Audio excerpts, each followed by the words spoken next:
Okay, it's day 109. This is part two. And when I do a lot of court work and so forth, I try not to lose pace with the rest of the series and keep the rest of the series moving along.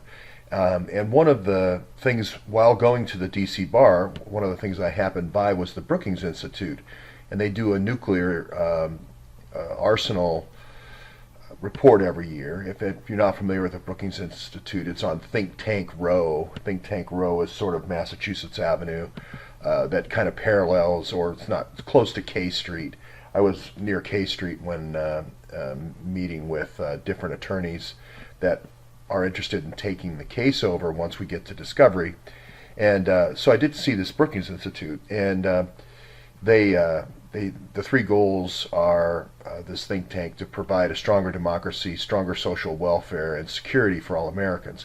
I just say the Brookings Institute is guns, not butter. But that's just my personal perspective about the weapons industry in America. But they do have a good reputation for outlining facts, just establishing facts. I didn't know that there was a research lab in Ames, Iowa, for instance, and I didn't know they had plutonium on site and uranium on site. Having been to Ames, Iowa at the radiation plant, I'm maybe tying those two things together. Here's Argonne National Labs, and of course the Idaho National Lab. We've talked about that in the past. And they're obviously going to have plutonium on site, just a pound or just a couple of pounds of it, and then a metric ton of the good stuff, the uranium-235, and then 4 tons of plutonium-239. You can see where this, if you had a reactor that, like a CANDU reactor that could cook this plutonium-239 instead of storing it as a radioactive waste, that would be a real advantage. And so you can see that, Hillary's, and this is maybe a good thing, Hillary's and John Podesta's push to, for the CANDU reactor, and there's the 10 tons of uranium. So this will be good because in order to do the START treaty, which is coming up, I think in a couple of days, you need to do one of these inventories, nuclear inventories, to begin discussions with the Russians. So this is coming up very soon. Here's Pittsburgh. DOE has naval reactors in Pittsburgh. Did not know that. I've got a lot of information and metadata around Pittsburgh, and I just didn't know that there was the testing of prototype naval nuclear reactors there. Had no idea. 272 grams, about a half a pound, of plutonium and 5.5 grams. So, and then again, your Bechtel is your contractor. There's going to be a Bechtel in Columbus, Ohio as well. That's going to be where Mr. Pettijohn is. And here we are at the, let's see which site this is. This is just very interesting about, Brookhaven. We're going to have 41 kilograms of uranium, etc. So we knew about Brookhaven as being one of the key spots to look at. Houston Army Ammunition Plant. Holston. Kingsport, Tennessee, 85 miles northeast of Knoxville. Didn't know this. BAE is another key one. And guess who's our security here? Wackenhut, which becomes G4S. No events yesterday at the Super Bowl, so I think they probably did an okay job there, right? So that's another place. Here's Idaho, of course. Okay, Advanced Test Reactor. This is where I think the test reactor, these small reactors are one of the places that produces these small reactors. Okay, so there's the uranium-238. This is just, for me, kind of ties it all together in one report. And of course, I'll be going back. There's Bechtel again. There's BWX Industries. I think that's going to come in to the story here pretty quickly with Mr. Pettijohn. And then all the typical contractors, Aerojet, for the depleted uranium usages and so forth. So just a good resource for entities. And then here you have Honeywell. This has got to be, this is Bendix Aviation, which became, I think, General Dynamics. So that's Kansas City. So that's one that I hadn't had on the list. Of course, you're going to have our congressman there, the Awan congressman there in Kansas City. It may be just that the nuclear labs tie everything together.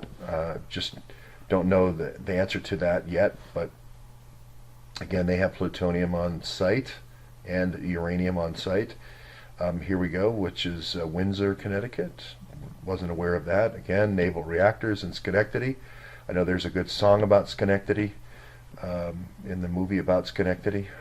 So something about Connectity and Schenectady. Here's Lawrence Livermore. This is Swalwell. Here's Eric Pay to play Swalwell. Mr. Grabbing the thumb drive, putting it in the pocket, racing ahead of me to get to the DNC. And this is going to be a big one.